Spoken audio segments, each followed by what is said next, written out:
And, okay, they asked me to come and talk about writing today, so that's what I'm here to do. And this is basically, I'm going to talk to you about my approach to it, about my approach to the craft of writing, and really what I'm going to be talking about is not really writing at all. I'm going to be talking to you about storytelling and how you tell an effective story. Writing, I think, is sort of a different animal. You will hear people talk about the music of language and lyrical language and poetic language and so on. That's not something that I think you can be taught very well. I don't like to do that. I'm the kind of writer who believes that language is at best a really messy interface of one way. It's pretty much the only way we have to get the thoughts from my head over into your head.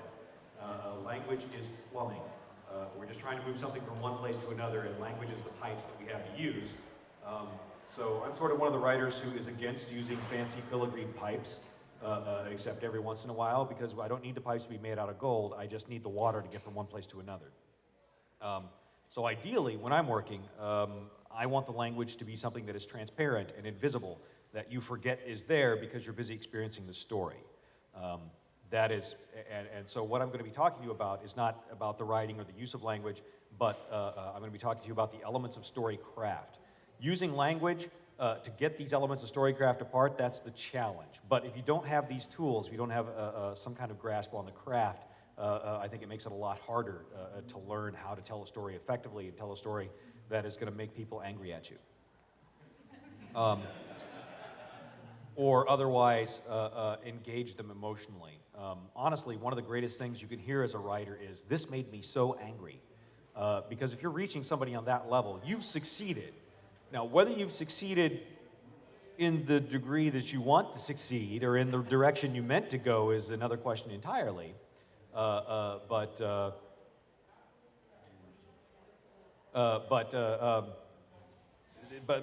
issue is what you're trying to do as a storyteller is you're trying to get people on an emotional level. Storytelling, this is something my writing teacher told me, which I thought was so cynical, and which now, in retrospect, I agree with. She says, storytelling is about manipulating people's emotions. And to a great degree, that's very, very true. And I'll talk more about that in the second part of this, which I do on Sunday. Because manipulating emotions is surprisingly easy and fun. I mean, it's very delicate, and you should use this power wisely. Okay. But there are two parts to any story. Any story, anything that's happening is going to fall into one of two parts. Either some kind of action is happening, or somebody's reacting to the action. The concept of stimulus and response is something that goes in all communication, but especially in storytelling. In order to make things clear, you've got to hang on to stimulus response as your very, very basic model. Okay? What that means is, in the simplest terms, is you don't write "my head snapped back and then the other guy threw a punch at me," because that doesn't make sense in your head. It doesn't make sense in the actual physical world when we look around. So what you want to do is, one of the tricks, one of the fundamental principles behind a good storytelling is you want to use human psychology to your advantage. And when it comes to writing action scenes, when it comes to blowing things up, the key to doing that is using stimulus and response. Is understanding that that's how the physical world works, and then writing in a model of that world. So, I threw the punch at him, and then his head snapped back, and then he does something else back to me. When you're writing an action scene, that's what you want. Is you kind of want that ping pong table or tennis sort of action of going back and forth.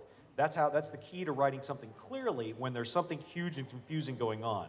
Now, it's completely antithetical to what actual real violence is like, because actual real violence is very messy and it's confusing and it's not very glamorous.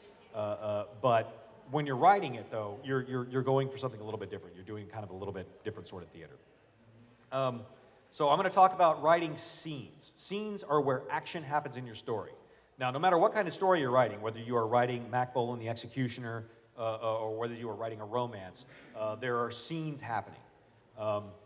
And that's the first part, that's the first thing you have to learn is how to write a good scene. If you can't write a good scene, if you can't get across to the reader what's happening in your story, what's happening in your scene, you're not going to be a successful writer, period. So, we're going to talk about how scenes work. Now, bear in mind, all the stuff that I'm teaching you is not the only way to write a good story. It's just the way that I learned, and it's what I do. So, take that with a grain of salt. This is my opinion. I'm going to hand you some tools that will work for you, because I've taught other people, and they've become professional writers. So, here you go. Take what you will with it, but I'm telling you, this stuff works. Okay, at the beginning of every scene that you write, you need a little worksheet. And if I'd been thinking, I'd have made worksheets and brought copies and passed them out to everyone. But it's a really simple worksheet. And what it looks like is, first of all, the first thing you write on the worksheet is point of view. You decide who the scene's point of view is going to be from. So you write point of view and then a colon. And then right under that, you write goal and then a colon, so that you know what your point of view character is going to be doing. And then right under goal, you write conflict and then a colon, because somebody needs to be getting in the way, or what are you doing? And then after that, at the bottom, you write, my teacher always used disaster at the bottom. I just like setback, because the setback or the outcome of the scene, if your character sets out to try and do something and then does it, come on, that's just too easy, isn't it?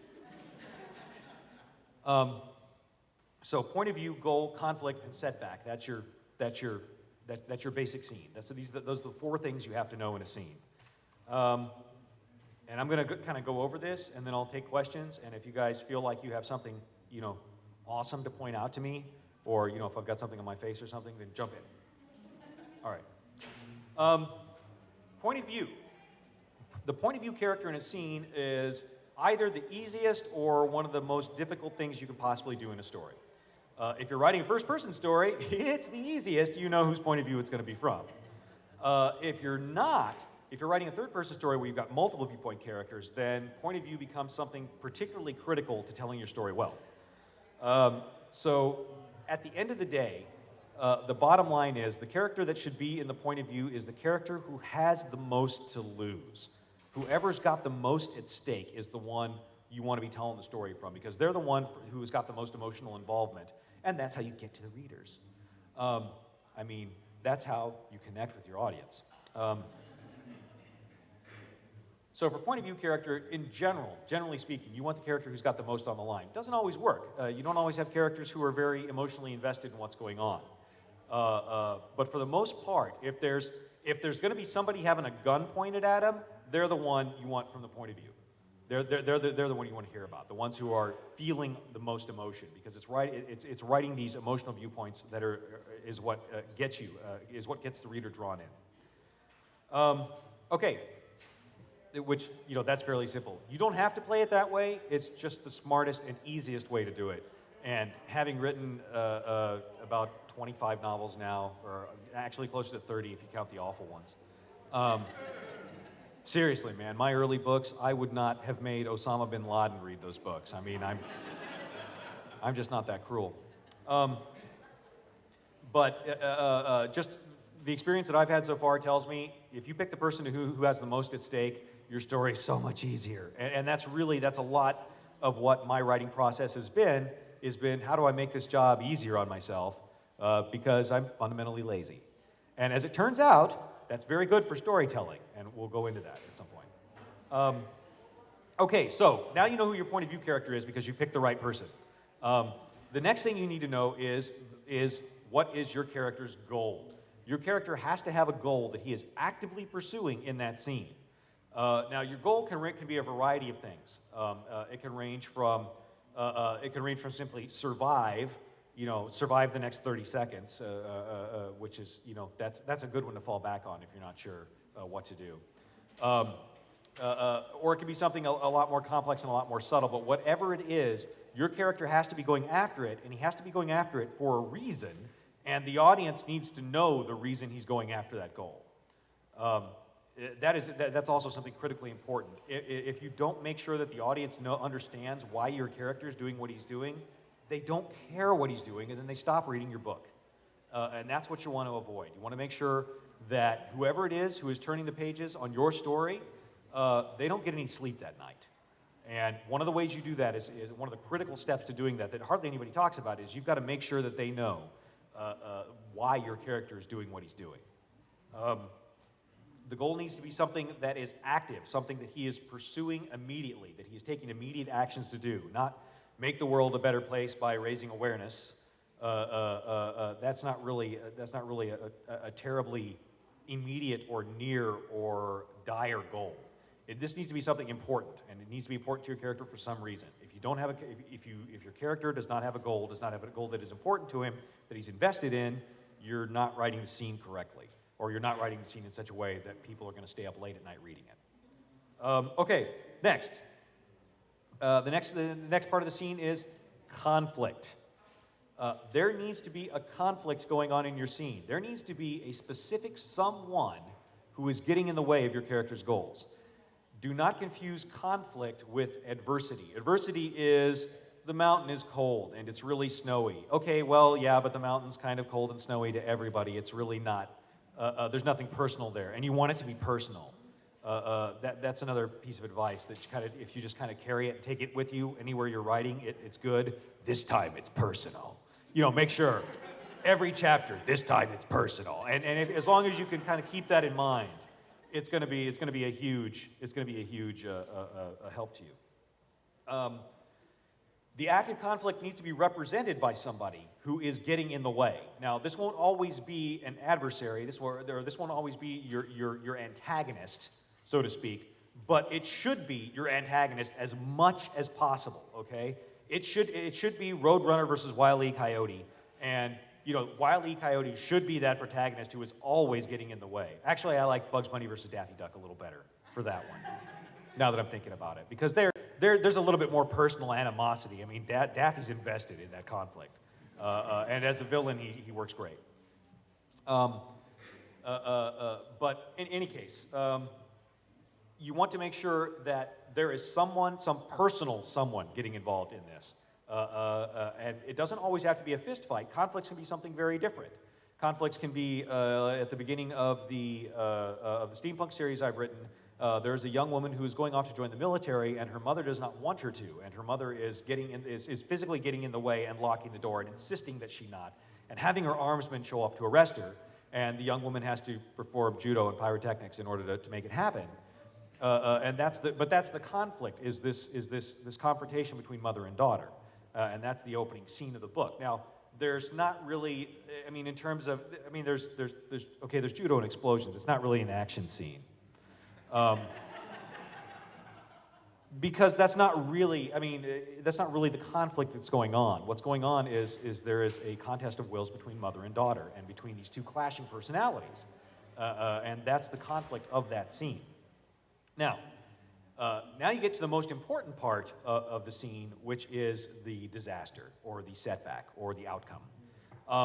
There are four answers to how you can end a scene, because there is an implicit question you're asking when you create a scene. You've got a goal, you've got somebody in the way. The question you're asking is your protagonist going to achieve his goal? That's what's called a scene question, and it's an important one. So write that down. Scene question. Will your antagonist succeed? Will your protagonist succeed when so and so gets in the way? And there are four ways you can answer this question. The first answer to the question is yes. Boring. Never answer that question yes. Okay, that's for punks. That's for amateurs. That's for fanfic writers who are probably never really going to get anywhere, and that's not who we are. The yes answer to the question is the boring one. He goes out, he tries to succeed, so-and-so gets in the way, they have a fight, and Superman wins. And, okay, of course Superman won because it was a fight. Boring. Nobody likes that. The next answer to the question is the one that gets used a lot as you're trying to have your protagonist advance through his goals in this scene, and the answer to that is, yes, but So yes, he succeeds. So for example, in this opening scene of the steampunk, yes, my protagonist character, my viewpoint character, succeeds in leaving for the academy, but she's broken her mother's heart in doing so and been cast out of her home for taking this action. There's a consequence that follows. Yes, Harry Dresden does escape the burning building, but now there is a giant demon monkey after him. And that was the end of that scene. Yes, he does get out of the burning building, but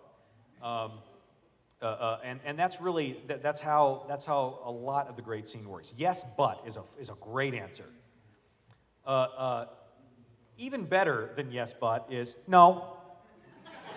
Your character goes after his goal, and no, he gets completely shut down. Harry Dresden sets out to find out whether, let me see if I can use some magic to figure out who it was who was at this place at this time, and oh my God, my eyes! No, he gets shut down completely. Getting shut down completely is fair because that means your character has to stop and reevaluate what's going on. Yeah, exactly. Getting shut down completely, and again, this is basic story structure that will carry to any genre, no matter what you write. Getting shut down completely from attaining the goal is a great way to throw stuff in your character's face. It's hard, though, because every time you get shut down completely, you kind of bring your plot to a stop, and that can slow the pace of your book. So you have to use this one a little bit lightly. It's great for showing if you want to show a character's determination, if you want to show a character's sheer dogged stubbornness. It's a great answer to have. But if you run into it over and over and over again, it will eventually start to drag. So you want to be a little bit light with no.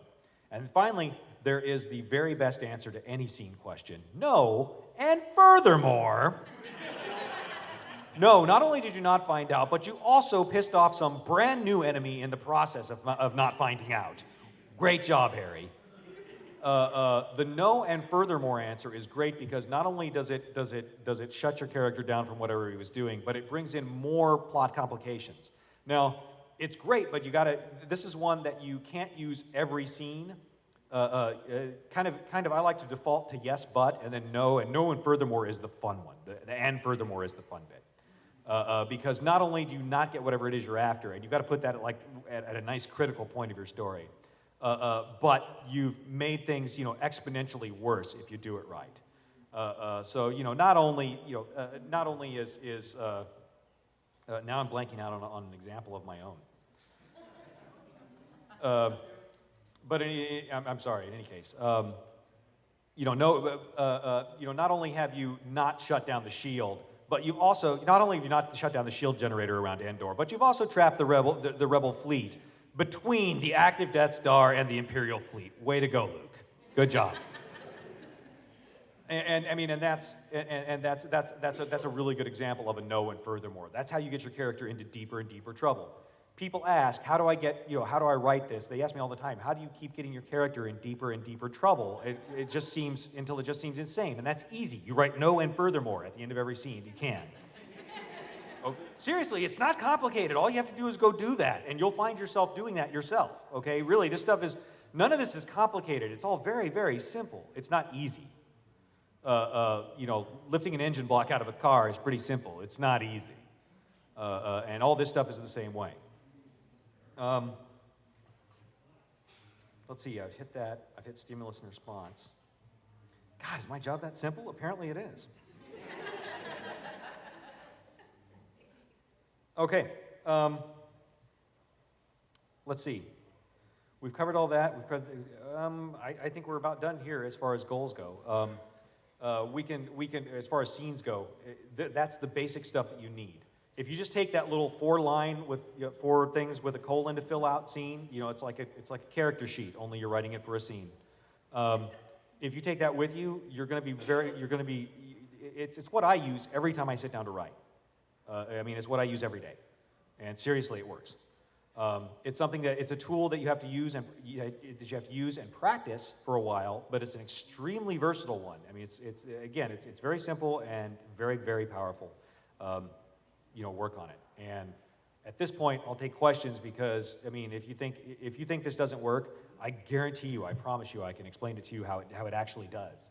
But Have you ever thought of doing a couple of short stories from Mr.'s point of view? oh, have I ever thought of doing short stories from Mr.'s point of view? Nah, not so far. Mr. refuses to reveal his process to me. Yeah, well, I think that's probably his reasoning, you know, and for all I know, he's right. But anyway, yeah. This is probably more stylistic than structural, but how do you keep your writing from sounding like you're writing? For example, Alera versus Harry Dresden, not the same tone, some commonality obviously, but they do not have the same everything. Right.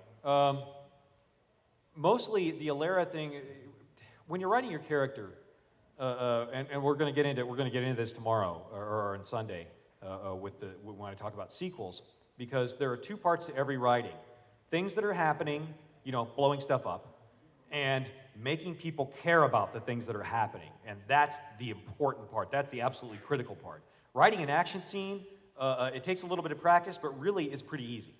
Writing a scene where things happen, where there is that kind of conflict, pretty easy. I mean, it takes a little bit of work to get into it. It's not something that everybody just learns right away, but it's not a terribly complicated thing to do. Writing that emotional response afterwards, wow, that is big and complex. That is something serious. So the difference is that when you're writing these emotional responses, which are called sequels, because they link up to the scenes. When you're writing those emotional responses, you get a very different sort of sense of how they work when you're writing in first person versus when you're writing in third person. So when you're writing in third person, I mean, it tends to be a little bit more distant, a little bit less immediately intimate, and that's probably really the biggest reason why they seem different. I think the steampunk will probably have a very similar tone to Alera. I mean, they're very different characters, and it's a very different world that they're in, but I think in terms of just the writing itself, it'll have a similar tone. Speaking of Alera, are you going to have any more of that series? Probably not writing any more Alera immediately. I haven't written it off entirely, like I haven't said, I'll never go back there, I'll never play Spock again. Because, you know, I might have gambling debts or need to pay for rehab or something. You never know. I don't know. But Okay, is that why you, I guess, made the conscious choice to make Harry from the first person perspective, the Dresden Files, because of the emotional investment? okay, why did I make the conscious choice to write Harry from first perspective? Did I do it for the emotional investment? No, I did it to prove my writing teacher how wrong she was about everything she was trying to teach me. She'd been saying I needed to do that for several books, and I'd refused to because I was a Swords and Horses fantasy author, and that stuff is written from third-person point of view. And I knew what I was doing. I had an English literature degree with an emphasis in creative writing, whereas she had merely published 40 novels. And she'd been giving me some very good advice for a very long time, and one semester I finally decided, you know what, this semester I'm just going to do everything she tells me to do. I'm going to be her good little writing monkey. I'm going to fill out all her little worksheets, and she's going to see what kind of terrible, awful, and she gave me a worksheet just like the one I just gave you guys, and she's going to see what kind of terrible, awful, cookie-cutter, pablin crap comes out of a process like that. And so I wrote the first book of the Dresden Files. You know, which showed her.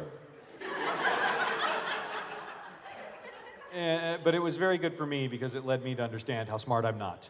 And so that's a very handy piece of information to carry with you into the future. How much of this voice is your voice? I mean, the sarcasm is clearly coming across. How much is Harry? How much of Harry is my voice? I don't know. Honestly, Harry's the guy I'd like to think I would be if I had the kind of power he has, but I wouldn't. I'd be a giggling villain. I would be enjoying myself. I would be a villain and enjoying myself with it. I mean, for crying out loud. Speaking of villains, you write like brilliant villains. How do you get into that mindset? Like Nicodemus, I mean. Okay, this is the biggest secret to writing a brilliant villain. Okay, I'm gonna share it with you guys right now. Make sure that your villain doesn't understand that he's the villain. Make sure he thinks that he's the hero of the book. As long as your villain thinks he's the hero of the book, you're going to be just fine. And what that means is you've got to throw things at him much like you throw at your hero, except villains tend to get more yeses and yes buts and fewer of the complicated things. The most brilliant books, though, are the ones where the author tortures the villain just as much as he tortures the protagonist. By the way, in case you need to know, in case nobody ever brought this out to you, you need an antagonist. You need somebody, some one body who is going to be the one opposing your hero. I guess you can do it without doing that, but I don't see why you would. I mean, it makes your job so much easier as a writer, so especially if you're an aspiring writer, if you're one of the writers that's here and you're trying to break in. You know, I mean, if you're already a published author, you can ignore me completely because you've already found your own way. But if you're one of the writers that is still trying to break in, that is still trying to get a grasp on good storytelling practice, just use a villain, please. Just use a villain. I had that argument with my teacher, and it didn't work out. I read the novel. I mean, I wrote the novel, and I went back and read it years later, and it turns out I do hate myself that much. So, you know, it's just awful, awful books. Oh my gosh, with no villain. What's your opinion on antagonists? My opinion on what? Antagonists, like in Star Wars, Darth Vader is the bad guy, but it's also trying to bring the good. Okay, what's my opinion on contagonists? No, our Darth Vader is an antagonist, pure and simple. Darth Vader is an antagonist who thinks he's the hero. And he does. He thinks he's bringing order to the galaxy.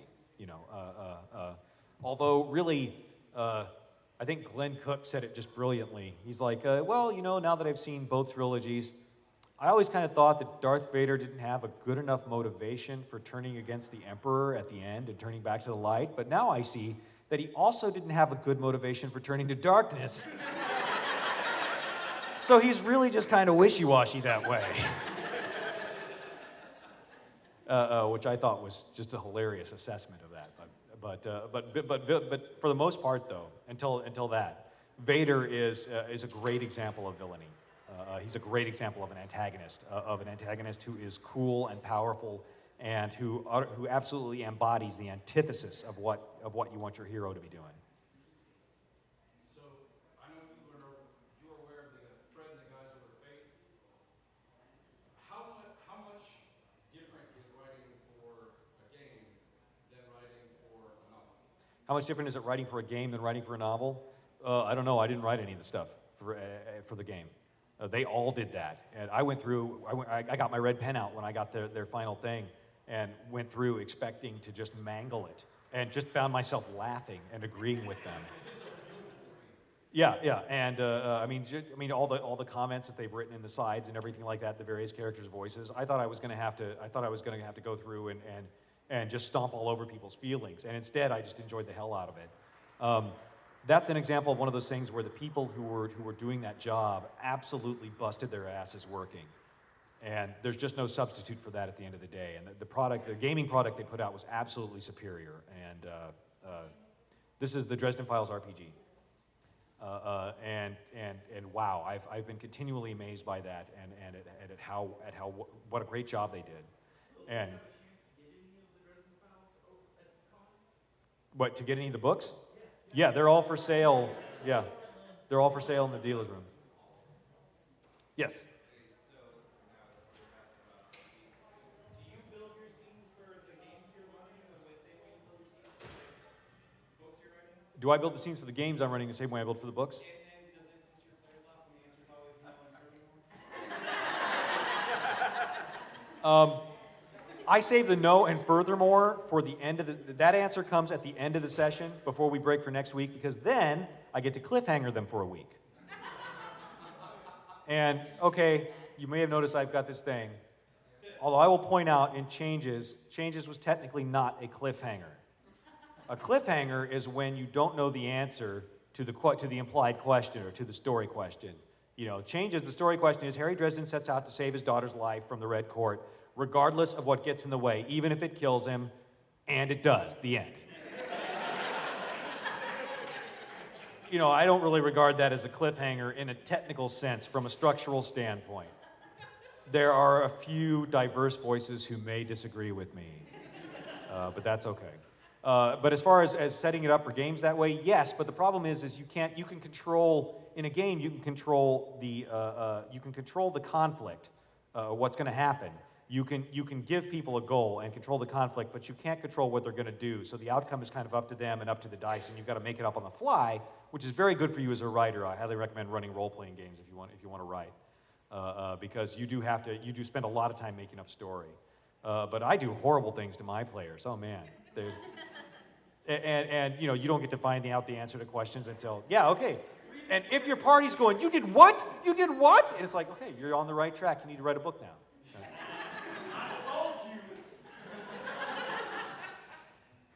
do you know where to start? Like, how do you know where to start, for example, Harry, as opposed to, like, are you going to start him a scene where he's the kid who's living with his uncle, or do you start what do you know where to start and tell a flashback, especially when you have an entire world and a life that may start on this planet and end somewhere out of space floating around in your head? How do you know where to start? Okay, how do you know where to start is an excellent question.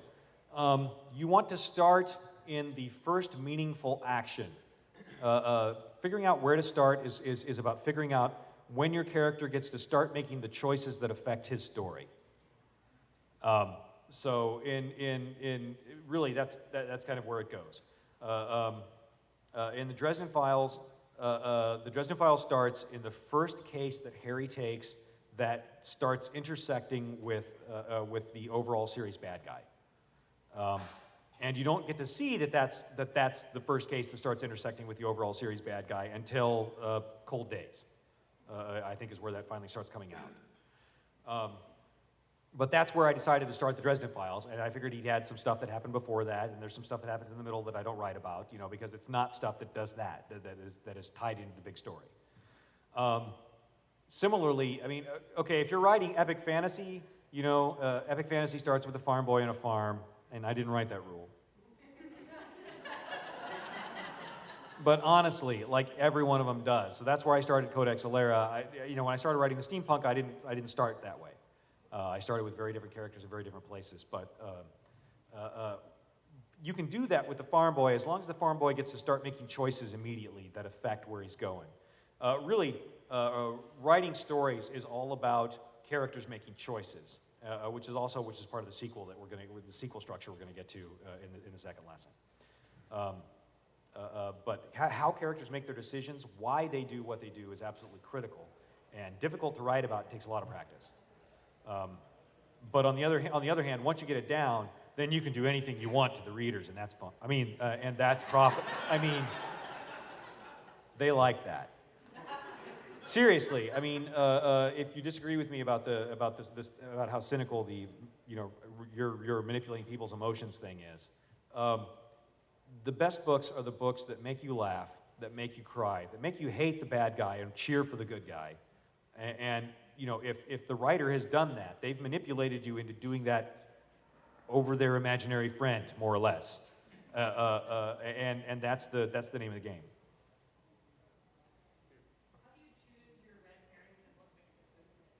How do I choose my red herrings and what makes a good red herring? Honestly, I think red herrings are what happens when you think you're going to do something in a book and you were planning to do something in a book, but then you realize partway in, you know what, there's a much cooler way to do this. And then, and do I need to go back to that earlier chapter and fix this thing here? No, I don't, because the book's due in like 36 hours, and you know what, I can just use that as a looky-loo. Look over here, look over here. Really, I don't think it's terribly complicated trying to hide things from the reader.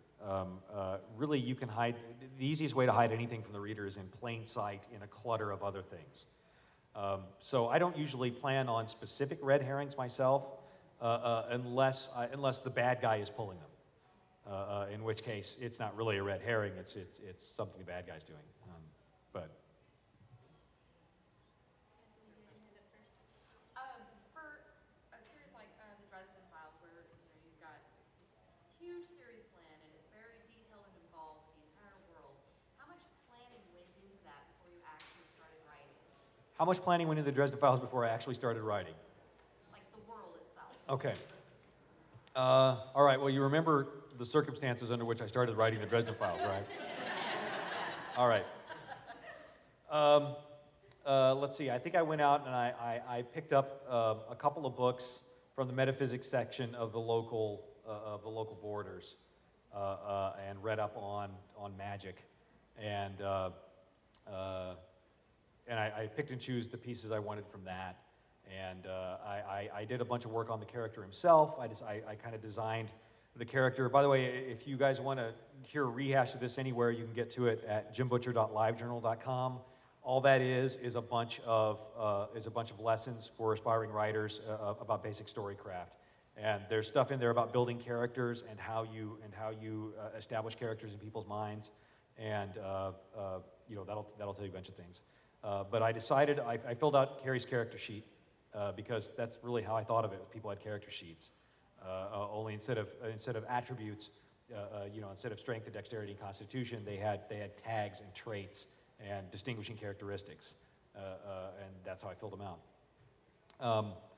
I think I did that, and I wrote the first couple of chapters, and then my writing teacher said, "You've done it." And I said, "What?" She says, "You've done it. This will sell." She said, "I don't know if this will be the first thing you sell, but this will sell." And I said, "Oh my God." Was kind of my reaction. And so after that, I went out and I frantically planned out the rest of the night. I mean, I spent the next week. It was a consultation course where you would come in once a week and meet with her. And I spent the next week doing nothing but working on outlining the book and figuring out every scene and figuring out every character and writing up every character and going out and figuring out the overall story world and who was out there and what was going on and writing up the kind of a general outline, the general story summary of 20 books in this series. And I went back in there and I'm like, do you think 20 books is good? Do you think that's enough? 20 books in a series? And she kind of looks at me because she sees that I'm finally coming around and she doesn't want to crush the grasshopper's enthusiasm. So she kind of, by telling me that there's no way you're going to sell a 20-book series to some publisher in today's market, and she kind of looks at me and she says, "Yeah, I think if you can get a 20-book series, should be doing fine." Which was a very sweet answer in retrospect. I realize that now. And because I didn't know that I was never going to sell a 20-book series to any publisher anywhere, I went out and did it because I'm not all that bright. And that has been a great comfort and a great aid to me in my career. You can a little bit of selective stupidity can really push you a long way.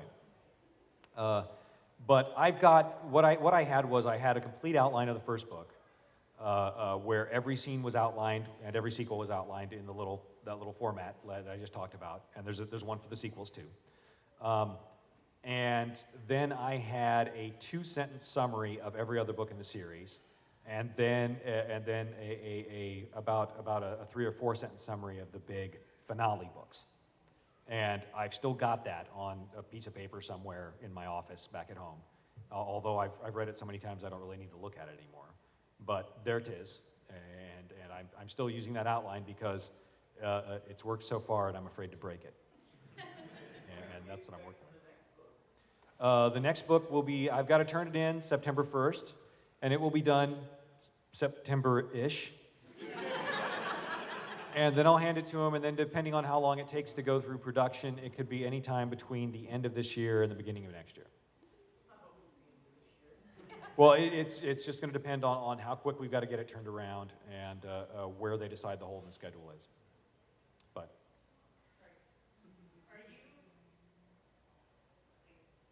Do you edit your own stuff or somebody else edit it for you? Because I know I have a problem being a product editor. okay, do I edit my own stuff or does somebody else edit it for me? I have a crew of beta readers who read my chapters as I write them.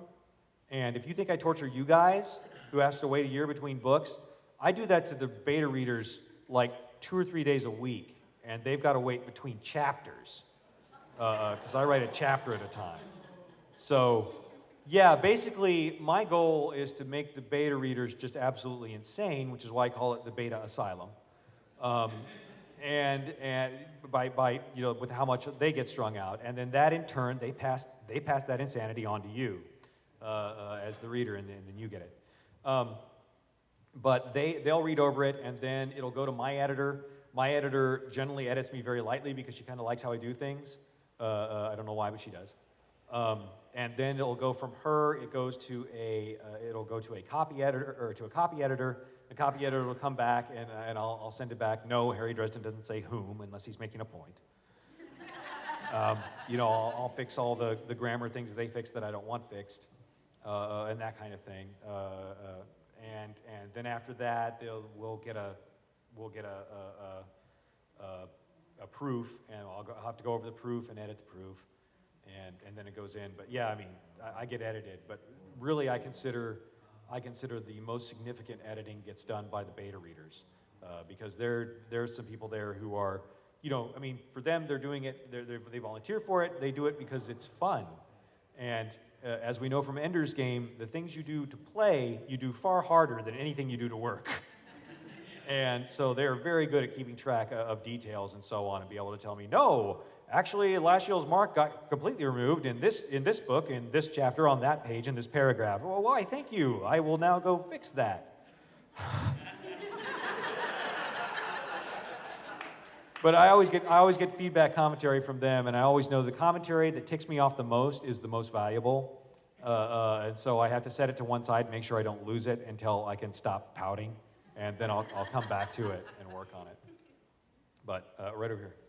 So now that you're like 3/5 the way through the entire story, how hard is it to write in that world where you've established so much prior? How hard is it to continue writing in the Dresden Files when I've got so much established? It's very, very hard, because there's so much to consider. And every time you do something, somebody says, oh, that has this implication and this implication and that implication, and you're like, no, what I really meant was the curtains were blue. Okay, let me go fix that so there's not a vast conspiracy at work now. I'm constantly amazed by the amount of thought and overthought that gets put into the books a lot of times by fans. So, occasionally I wonder if they're going to get to the end and feel completely cheated, because occasionally fans will come up with a story that's better than mine. I'll be like, ooh, maybe I should steal that. Because that's kind of cool. I read a fan summary of what they thought the end of the Harry Potter series was going to be, where they took the prophecy, neither can live while the other survives, and they had interpreted it to mean that if one of them killed the other couldn't die. They could only kill one another. So, Harry Potter's sacrifice was going to be killing Voldemort and then living forever and never seeing his parents again and never seeing his family and loved ones again, and being doomed to watch everyone he knew withered and died. And it's like, oh my God, that would be a hideous ending for that character. That would be awesome. Good Lord. That guy needs to write books. But when you say, when the editors go through this, have they come across anything where you've had to, because you said you laid it out for 20 books, okay, have they come across anything that you had to make a major change because of something that they found? you mean like my editors or the betas? Anybody, you did better than, like you were going, like, okay, well, I don't want to, in case anybody hasn't read all of the book, I don't want to. Right. Shout something out. Okay, let's say, for some reason, let's just say, originally Thomas wasn't his brother, and, then you had to find him, but somebody said, well, you have to do it because of this. Right. Has any, major changes like that have occurred? No super major changes. Mostly when somebody comes up with something like that, I have to figure out a good reason why it needs to be the way it is. And then that leads me to create, a new subsection of story often, which occasionally that's just what you have to do to kind of shore up what you've got so far. It's like, oh, that's not supported well enough. All right, I gotta put some more, I gotta put a jack under there and get it up. Okay, there, now the story is still holding, right? Yeah, it hasn't fallen apart yet. That's kind of at the end, when I get done with the book, when I kind of look at it, I'm like, is that okay? Is that all right? Yeah, it hasn't fallen apart yet, and that's sort of been my mantra, for the Dresden Files. Back here, very back, yeah. How many beta readers do you use?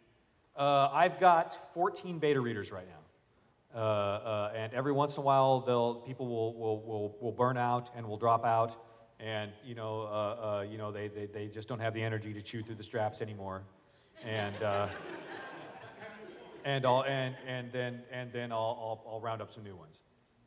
But if you're interested, you can send an email to me, through the website, through the feedback address on my website. I've got a waiting list of folks, and I grab all kinds of people, and occasionally I will just grab people at cons and say, you. You, I need you. Like that. Yeah. One thing I've noticed in your writing, when you do scenes, a lot of genre fiction get really repetitive, but all of your stuff is usually really fresh and matches. Like the big battles are never boring. They're never the same thing. Like Superman punches, then he gets punched, then he punches him. There's always something going. How do you keep that sort of action fresh and new? The way you keep that sort of action fresh and new is you make that's all key to your villain. As long as your villain is a different kind of threat, you're going to have to deal with him in a different kind of fashion. And then also geography is big on that. Geography is the mother of tactics. And so as long as you keep your big conflict set in different situations in different locales, as long as you've got a good setting for it, it'll change the way things happen. And you don't just want a magical slugfest every time. I mean, you do want a magical slugfest every time, but at the same time, you don't. Writing stories for readers, none of us ever really outgrow our childhood in many ways. And anybody here who's got a kid knows, you read the kid a bedtime story, you get to the end of the story, and the first thing that the kid says is, and nobody has to teach him this, the first thing the kid says is, read it again. You know? And now, it's not just because the kid doesn't want to go to sleep, although that's also true. It's also because there's something inside us that likes that structure, that likes that order, that likes going through that process of hearing the story. So when you're writing, when I'm writing the Dresden Files, I've got to walk the line between this desire that all the readers have of read it again, and giving you the same story, and then giving you something that is not the same story. Because as an adult, you go, well, I don't want to see it coming. And so that's what you do as a writer is you try and make sure you manipulate it so the reader never quite sees it coming. You have more success sometimes than others, but that's the goal. Right here. How many times did you submit the first Harry book? How many times did I submit it before it got sold? I submitted it 20 times, 25 times, something like that. In what period of time? I wrote the first book in 1996 and sent it in. I started sending it around at that point. I actually had a letter of introduction and recommendation from my writing teacher to her editor, Ginger Buchanan, at ACE. Ginger Buchanan had it for 2.5 years and didn't look at it. She had things going. You know, she was busy. And it finally didn't sell until, it never really cleared anybody's slush pile until I got an agent. And Risha Mainhart was my first agent, and she sent it in, and she sent it out to 11 people and had it sold within 6 months. So it makes a difference being able to get the attention of having somebody who has, pre-vetted the slush pile for you. But white hat. Do you plan to spin a novel with Dresden Files? Do I plan a spin-off series for the Dresden Files? I probably will. I've got one in mind that I really like. No. I'm still putting it together, and when it's time, it'll be time, and I'll write it, and it'll be good. But I don't want to tell you anything now, because then I'll get locked into it. And if I decide, no, wait, I can't use that character, then I'll need somebody else. But yeah. So in terms of language being imperfect, you'll just translate the idea into somebody else's head. Paul Blackthorne, in my mind, couldn't have been anyone else. What about you? What is he like, this character? Paul Blackthorne, when I looked at him, I went, God, he does not look a thing like Harry. But he acted like Harry, and that was the important thing. The point was he had to, it wasn't that he had to look like Harry Dresden, he had to be Harry Dresden. And I thought he did that reasonably well. Probably better than the other actors they had. Although the second runner-up for that, the two actors that they were picking from at the end of that was Paul Blackthorne was one, and Adam Baldwin was the other. Jane would have been, he would have been a much more, they would have had him be a much more bulldoggy Harry Dresden. They would have beaten him up a lot more, which I was all in favor of that. But they decided to go with Paul Blackthorne because they thought Paul could pull off that dark, edgy thing a little bit better. And that's what they wanted to do. That's what they decided was a more valuable thing for the character. If I could pick? Oh, God. Fassbender. I'd have Fassbender do it. I could totally buy him as Dresden. You know the scene where he walks into the bar as Magneto, and he walks into the bar in Argentina, and has the talk with the ex-Nazis. It's like, oh yeah, yeah, he'd be good with that. Okay, Hat. Basically, you were talking about, you ship the book around 25 times, blah, blah, blah, and you went the traditional publishing route. And now that the indie author revolution is going on, you've got a lot of people who are able to self-publish and do electronic books and everything. Do you think you might go that route now as opposed to trying the traditional route, or do you think you can still go traditional? The important thing is not whether I think I might go that route, but whether my publisher thinks I might go that route. And let me tell you, that is one hell of a lever, because I can turn to my publisher and say, look, I can make more money if I go independent. What can you do? And that makes a difference when it comes up into negotiations and stuff like that. I could go independent at this point, and I'd make a lot more money. It would probably be fewer total sales, but I'd have a much larger piece of a smaller pie. But I think it would really cut off the audience growth, which I think is the big thing that you get from the traditional publishing route. At the end of the day, people need to be able to walk in your stores and see your book and go, oh, and that is where you get a lot of sales. And if you give up that route, then you are left to your own devices in many ways as far as publicity goes. It's much harder to make your audience grow. It's much harder to get people to notice your book in an electronic bookstore. So I would advise I really think that in the future, the traditional publishers that we have are going to kind of segue into basically talent agencies who are going to be able to say, we know these people are good. So you're not going with an independent, who might or might not have written a good book. We know these books are good. We're publishers. This is what we do. And I would really, for me, I don't see any other. I don't see any other route for real prosperity in terms of professional writing, except going that way and running the gauntlet and getting your skills up high enough to break in with a traditional publisher. You don't have to do it that way, and there are people who will prove me wrong. There are people who are talented, who their natural inclination allows them to write a story that is very, very good without going through a long process of learning how to use craft and so on. But then again, there are people who wrote their first symphony when they were 5 years old. I'm not that guy. I was a terrible writer. If you could see my early books, I was an awful instinctive writer. I had to learn the craft, and I wouldn't have been able to do that if I hadn't had to break through that threshold into the traditional publishing industry. But What are some of your favorite books to read? my favorite books to read, hands down, the Spencer series by Robert Parker.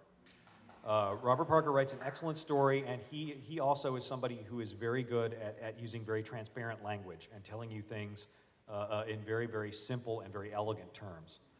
It's a lot harder to do than it looks, is to use language that lean and spare. Lois McMaster Bujold, professionally speaking, I want to have her babies.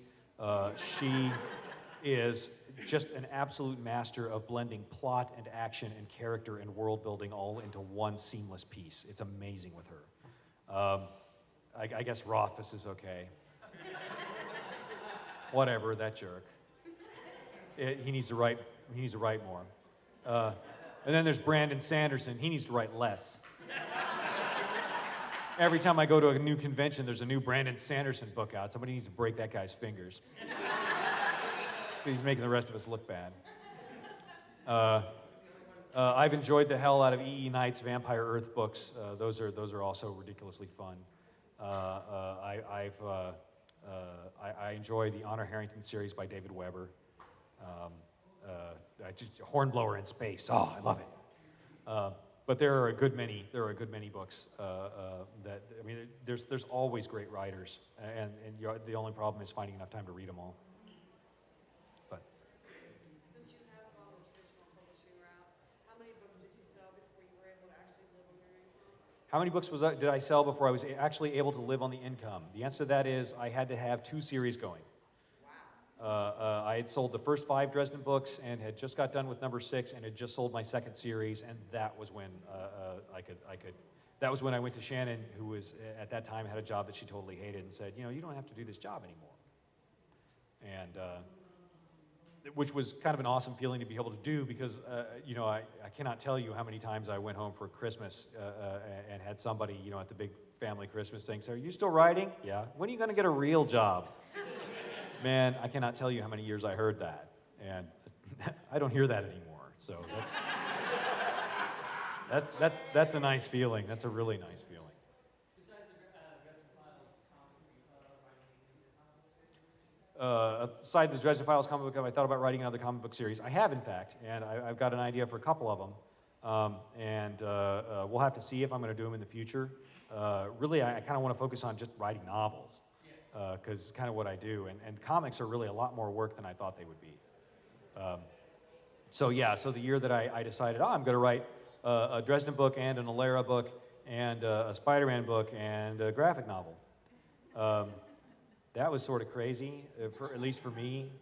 That was one of those things where, you know, like I broke my health for a while, just because I never got enough rest to get everything done.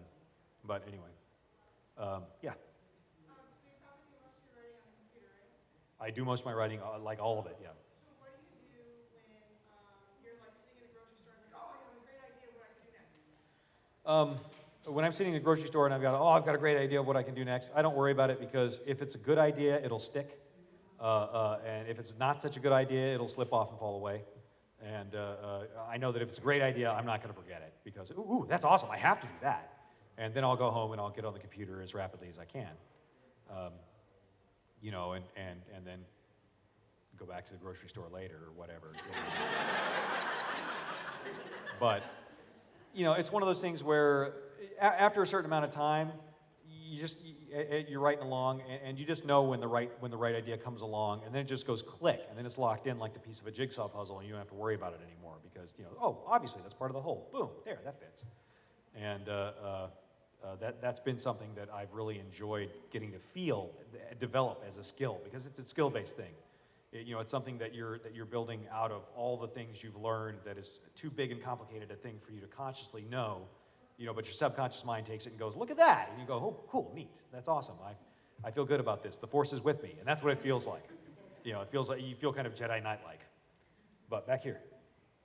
So that's something I was wondering when you talked about sending a chapter at a time out to the beta readers. Do you write sequentially? Like, do you have to? Do real writers always write sequentially like that? I always write sequentially because otherwise, otherwise I would have to outline a lot more and know what was going on. The idea from the grocery store, if it's about the fight in the last chapter, you just have to wait. Yeah, and if it's good, it'll stick. Yeah, I mean, I tend not to write those things out of order because it gets confusing, and you've got to shim chapters in and people's reactions, and the really critical thing about it is that as you write, a lot of times you don't really know what your character's emotional reaction is going to be in the specifics until you're in the middle of writing it, and then you can realize all of a sudden, oh my God, there's no way he's going to do that. There's no way in hell that's going to happen. Okay, well, I've got to figure out something else that he's going to do. Oh, well, this is what's within his character to do. Bam. And you'll find yourself going off on tangents that you hadn't planned for before. Although to a certain degree, you've got to be careful about that. You need to make sure you do it about things that are totally critical to your character, but you've got to be careful about letting characters run roughshod over you. As a writer, just always remember, those people work for you. And you can end them. And you have to make sure that they know that. Let's see. Yeah. How do you avoid making the scene too complicated? How do you avoid making the scene too complicated? By making sure that the camera stays focused on one thing very clearly at a time. You rely on stimulus response to keep it from being too complicated. You're writing a battle, you've got to write the battle like a ping pong game, where you're following, the action is the ball, and you're following that ball back and forth. There can be all kinds of other things happening in the ping pong game, but what you're focused on is that ball and where it's going and who's hitting it and how it's bouncing next.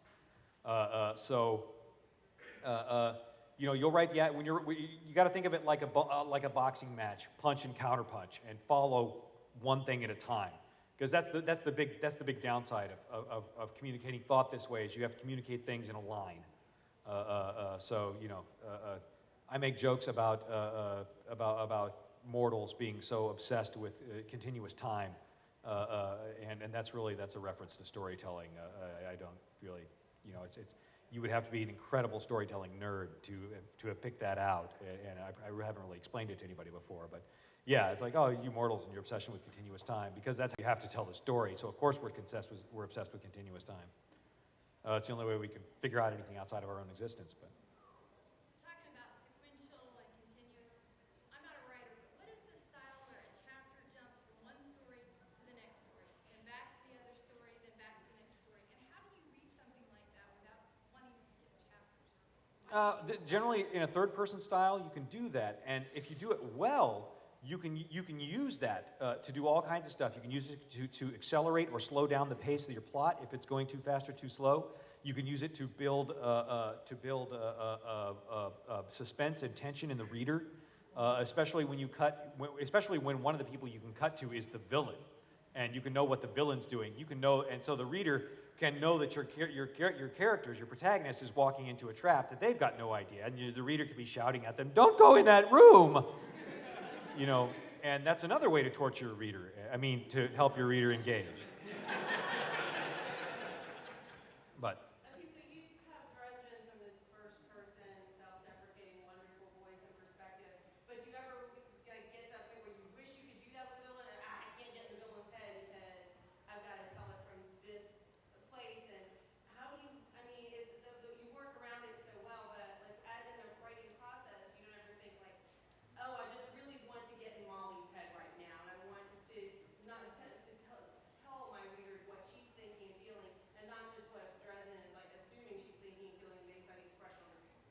Like, how do you avoid that temptation and say, no, I'm going to rewrite this whole thing in third person because I really want to get into Molly's head? well, you just do it. I mean, that's the limit of going into first person like that, and you save it for when you have somebody make a tearful, horrible confession. Because then because that's good for drama, because then you've got characters who are bearing their souls to somebody else, and that's and that always makes for at least interesting reading. People are, I mean, just as a whole, humanity, we're inherently voyeurs. That's why people.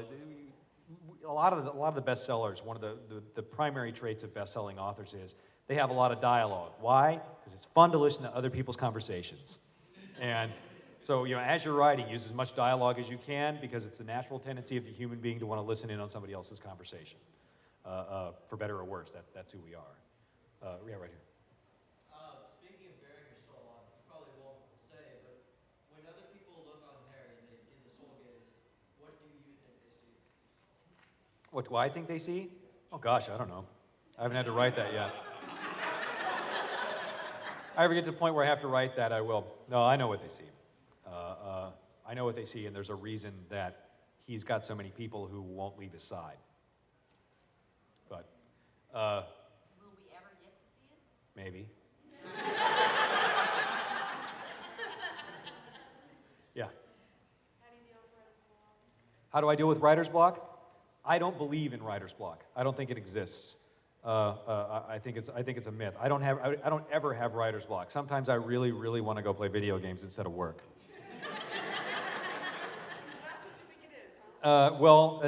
Yeah, I deny its existence. I'm a writer's block denier. Although I will say, one of the things that my teacher always said is that writer's block is for people who don't need to make a living. And my saying has always been, I don't have a muse, I have a mortgage. If you want to be a professional writer, you've got to set that stuff aside and be able to write even without feeling any inspiration. I mean, and sometimes I've got to sit down and write, and I'm not feeling like a writer, and I'm not feeling inspired, and I'm not sure what comes next, and I just have to do it anyway. And I'll drop from 2,200 words an hour when I'm feeling inspired, and good. That's my record is about. I think my record is 2,550 words in an hour when I was just totally on my game. And I dropped from, there was like smoke flying up from my keyboard. And I dropped from that to 200 words an hour, and it takes me 10 hours to do what I did in 1 hour of feel-good writing. But you know what? I've got a deadline, and I've got a contract to uphold, and so I have to be prepared to spend those hours grinding it out sometimes. And if you're going to be a professional writer, you got to face it. You're going to have to do that sometimes, even when it doesn't feel good. How do you feel about the quality of when When you're grinding through at the slow pace. when I go back and read the book again, I can't remember which parts I ground out and which parts flew out. Because I've got a thorough grounding in scene structure and story structure, and I know how to use that stuff. And even if it doesn't feel like it's working, even if I don't feel, excited and so on about the scene, I know how to write a scene that can grab the reader. Even if it takes a lot longer and it's a lot harder and it's more of a pain in the ass for me, tough. I'm a professional, I have to do that. And it's also how I've managed to try and maintain the quality of the writing as I've gone. Is because I can look at my writing and analyze it and go, okay, this scene did not affect the readers the way I wanted it to. Oh, I need to shorten this, or I need to stretch this part out. I need to add more depth here. That's also part of the advantage of using structured storytelling. Yeah. I enjoyed the collection of short stories and side jobs to kind of get some perspective. Are you gonna likely maybe give any things side job type other short stories? Yeah, I've actually got several other stories out. I've got the Bigfoot trilogy out, which is 3 short stories where Bigfoot's the client. And they're called, well, but Bigfoot has problems. You know, he has issues with his kid, and he can't really walk into town because his kid's half human.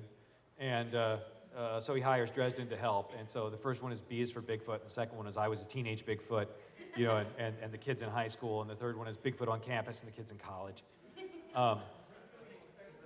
Those are already out in various anthologies, or most of them are.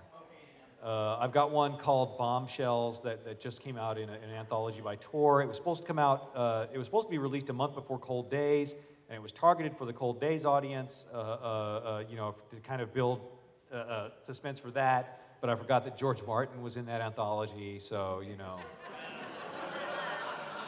It's coming out, it came out this month instead. Yeah, right? What was I thinking? There's been several other stories that didn't make it to the first anthology, and I've got to get a few more written, and then they will all go into a second group of short stories, which will probably be called More Jobs, or something like that, because I'm not, you know, terribly imaginative when it comes to naming things. The very back. Speaking of more jobs, I know Stormfront started as one of Magic. Can you talk a little bit about titles, how you choose them, and when and why you came up with the shtick? Yeah, Stormfront started off as semi-auto magic, and I wanted name titles, or I wanted pun titles when I first got started. I wanted puns, and that was too much like Terry Pratchett. They didn't want me to do that. It's like, well, God, no, I'd hate to be associated with him. And so the next one was, let's see, what did I call? Full Moon was always Full Moon. I like that one. Grave Peril was originally called Nightmare with a K.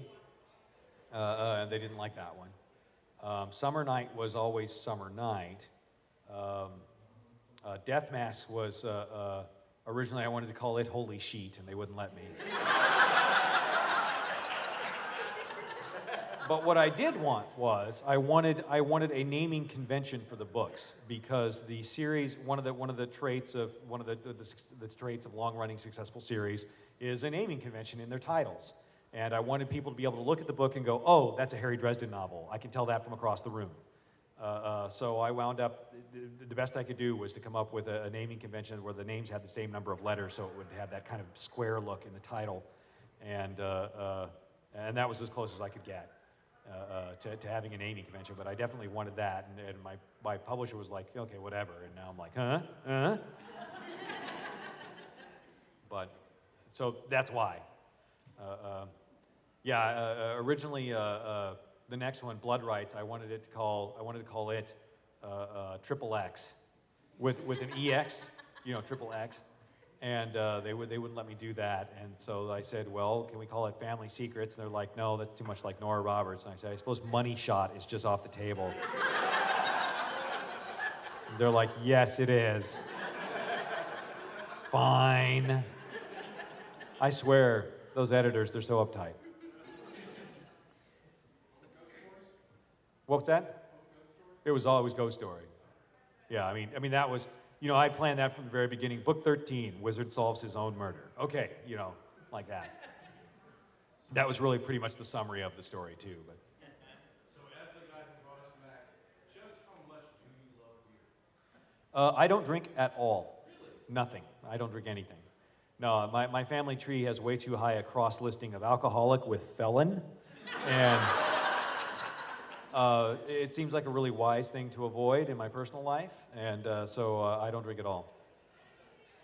How do you know when to stop writing that book? Because then Martin goes in like. How do I know when to stop writing that book? Because I write the big showdown, and we get the big showdown, and you get one chapter, and then we're done. And that's the end of the book. The Death Star blows up, ba-da-da-da-da-da, metal's done. Once you've written the book, don't draw it out. Once you've written your big climax and you've got that big emotional catharsis from everybody, let them sit back and go, okay? Don't keep going on, with stuff. Let them enjoy the afterglow, okay? That's how it works. Have you thought about ever opening or looking to open a place like McAnally's? Have you ever thought about opening or looking to open a place like McAnally's? No, never. Food service, no. And why would I want to? I mean, well, it would be awesome, but I'd be the one running it, and hiring people and firing them and going up and fixing the toilets when they broke. Oh, no, not you running it, but like licensing it. Be like, hey, this is what it looks like in the books. Oh, well, McAnally's. if somebody else wanted to do that, I probably wouldn't have a huge objection, although me licensing it would amount to about, can I come by and get free food? That would be... that would be pretty much the limits of the license I would look for in something like that, because somebody else would be doing all the work. But As long as you wear a train for audio. yeah. Anything else? Speaking of McAnally's, are we ever gonna learn any more about Mac's background? Yes, you'll get more about Mac's background. Probably not till the big trilogy at the end. But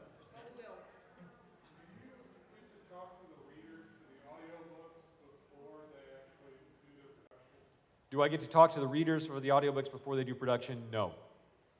My involvement in that is very tangential. The first time they said we want to make tangential.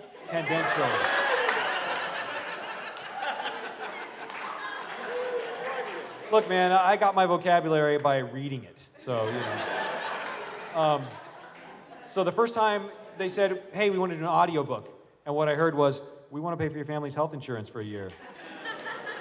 And I said, "Yay!" And then a minute later they said, "And we want to get Spike from Buffy the Vampire Slayer to read it." And I said, "Yay!" Because we were in season 4 of Buffy at that point. I was down with Spike reading my stuff. And then after that, for the Alera books, I think they sent me 3 readers, and I got to pick which one I wanted. And I decided I wanted Kate to read it because the woman's voice, she had that rich British accent and everything. It's like, yes, Brits. The Brits can read it because it sounds awesome. For when they had John Glover read Ghost Story, that was an issue of Marsters had to bail on it at the last minute. And we had 12 hours to find somebody to record it. I mean, like literally, we got 12 hours. Who's in New York? And so they sent me a list of people.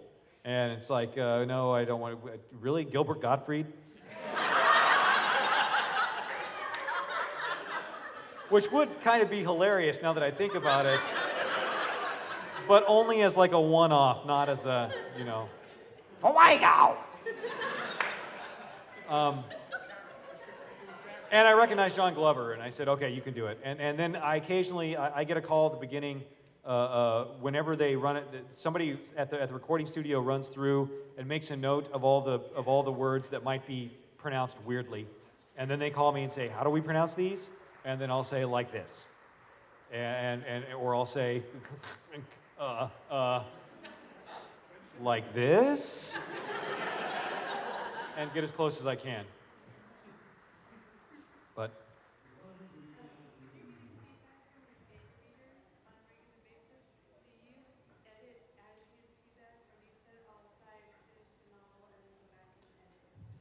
Do I edit it immediately when I get feedback from the beta readers? Do I set it all aside and go back and edit it? I tend to edit it immediately. My writing process tends to be I can't get a chapter written until I've got it kind of all planned out in my head. Oh, by the way, guys at the back, let me know on time, okay? So I don't want to run over and keep your room too long. So. You started late, so it is 7 o'clock right now. It's 7 o'clock right now? 7 o'clock right now. Okay. We want to keep going for about 10, 15 minutes because we did start late. All right, well, just a few more. Depending on what it is, I mean, if it's small little things, I'll go back and clean up like tiny details, like you left out a word here or there. That's not important. I'll go back and fix that later. That's stuff that they'll do at the end. Big important things like you forgot that this character died 7 books ago. That I'll fix right away. And also occasionally people will just make comments or observations or ask questions that make me go, ooh, I need to change this around completely. And then I'll go back into the chapter and immediately redo that.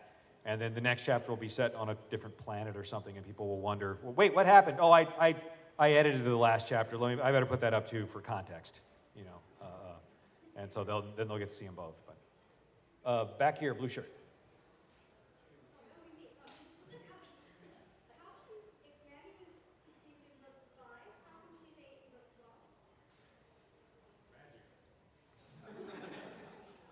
Because the books have slightly longer, depending on which book they are, there's a year or more between some of them, and some of them are closer together than that. They kind of average out to a year-ish. Actually, I relied on the betas for that, and I'm pretty sure one of them can grab you and show you exactly how old Maggie is. And they tell me so, and I believe them. Those people are scary.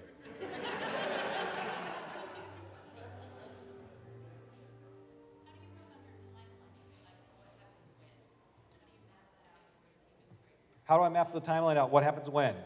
I go to the Dresden Files Wikipedia. Because honestly, they keep much track of it. I kept track of it myself. I kept very careful notes, and I was used to running role-playing campaigns, and I was very used to keeping track of long-running things in my head. And I found out that after about book 5, 6, 7, that as I kept going, because the problem is when you're writing, you don't just have the book that you wrote in your head. You've got all the books that you've got all the edited versions of the book, the slightly different versions of the book that are in your head, which there's 4 or 5 of those for every book. Plus, you've got all the books you could have written and elected not to, still kind of floating around in your head. So after a while, it gets hopelessly confusing. And yeah, I think it's a really smart move to go to the people who've only read one version of the book and say, okay, you're the readers. What happened? Because really, as a writer, you've got to know that, and it does. It gets, especially in a long-running series. After a while, things start to blur and bleed into the books. Start to blur and bleed into one another, and you've got to keep track of it. Do you have a formula for chapter length, structure, and pacing as well? For chapter length, structure, and pacing, chapter length. The chapter ends when I just can't stay awake anymore. Really, is that, or when I get to a point that I know the beta readers are going to scream. One of the two. And I try and make it the latter more than the former. But yeah, I love to end a chapter on right there. That'll make the beta readers say, why isn't the next one written yet? Okay, good. Bang, send it off. But yeah, the way I write it is I can't write the chapter until I've got the whole thing kind of laid out in my head. And once I have it laid out in my head, I can sit and write it down, bang, and then after that, unless the beta readers find something, I send that off. That's what eventually goes off to the editor. But the problem, it's like one of those Japanese painters that like stares and stares and stares and stares at the white thing and then goes, horse, like that. And that's kind of the way I write. And that's an advantage because it gets me some very clean text when I finally do get it out on paper. It's a disadvantage because until I can see it, it's really hard to do it. So. What keeps the beta readers from being intimidated by you? I mean, that's gutsy of them to give you corrections. I don't know. If you've ever met me, I'm not really an intimidating guy. I'm kind of nerdy guy, and the beta readers get used to it, and they give me a hard time, which is fun, and I give them a hard time back. Usually not quite as hard as they give me, but that's okay. But yeah, they will ask all kinds of really annoying questions. I'll be like, okay, I'm a professional. I can take this. It's like, oh, I don't know. Did Harry suddenly go to school? Did this happen? And it's like, okay, I get the point. Okay, I substituted a word incorrectly. No, I did not mean.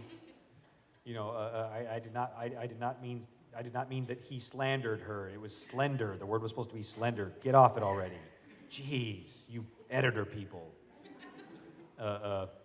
But honestly, we talk, and these are all folks that I've met most of them at conventions and sat down and had dinner with them, and I'm just as confused as the next guy. So really, there's no real reason to be intimidated. That's all the books. The books look impressive. Ooh, the books. But I'm just as clueless as the next guy. I mean, I'm the kind of person who walks into walls if I don't have a keeper. I've got no idea what I'm doing here. Is that why you got married? Yeah, it was initially. The cover art, we enjoy it. Have they ever given you like cover art that you're like, no, I hate this, and they've had to send it back, or do you just go with what you're? Yeah. Yeah. I don't know. It's almost as though it's been pointed out in the books that Harry doesn't wear hats. Really, the audience seems to be noticing that Harry doesn't wear a hat. When you're a writer, they send you the cover art, and they send you the cover art like this. You like this, right? Yeah, it's wonderful. It's great. Thank you. There was one that I got that was like, my character's not 45, he's 17. And maybe you could make him look younger, and they did that. But yeah, as a writer, cover art, you kind of hope for the best. Is kind of the way it goes. I guess I could make a bigger stink, but I haven't so far. I like the cover of Skin Game. It's nice. I haven't got to release it yet, but we got the 6-gun, and there's money flying in the air, and it's awesome. Yeah, it's fun.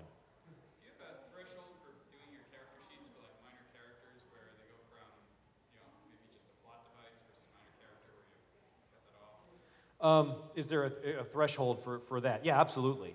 I mean, if it's not somebody that I'm going to be considering their emotions and their choices, then that's kind of where it cuts off. I mean, if it's a character whose choices are not ultimately going to matter in the long run to the story, Goon number 4, then he doesn't really get as much of a mention. If there's somebody that is specifically going to be doing thing and some decision that they make is going to matter to the course of the way the story goes, I need to know about that person because they're important. To follow up on that, are there any characters that surprised you with their evidence in the story? Are there any characters that surprise me? Yeah, all the time. There are characters that I will just write. It's like, okay, you know what? I'm in book 5 here. I need a mouthy ME who is a little bit, who's just a little bit of a smartass like the one in The Prophecy. Who I like that character. He was a nifty character, and I'm gonna build somebody like him. Hey, he's kind of cool. I might have to use this guy again, And then it's like I realize, okay, now I'm gonna have to use him again, and Butter's gonna get another promotion too. So, all right, guys, we're gonna do one more question, and then we're done. Okay? So last one, is there somebody that hasn't asked a question that just wants to? All right, let's have it. What inspired me to make Bob the Skull? I wanted to have, okay, my teacher had expressed a writing device to me called the joy of idiocy. And that is, you always keep an idiot around to ask questions so that people can answer the idiot's questions, and then you can get information to the audience without just giving an audience an info dump. Where you used to have guys in like the old sci-fi movies who would show up and they would say, as you know, Bob, the average army ant has the strength of, and those guys would come out, and all they would do is they would come out and they'd, blah, blah, blah, blah, information, goodbye. Thank you, Captain Science. And that character showed up a lot, and they called those characters talking heads because they didn't really do anything in the story. They weren't involved in it. They just showed up and talked. And so I told her, I'm going to have this consultant character that's basically going to be his computer that is going to be, Bob the Skull is going to live in this, and this spirit that is going to be his consultant so that sometimes Harry can be the idiot. He can go to this advisor spirit. And she's like, that's great, as long as you don't make him a talking head. So that is a writer craft in-joke between me and my teacher. I made a literal talking head named Bob. And so that's where that comes from. Guys, thank you very much for your time and attention.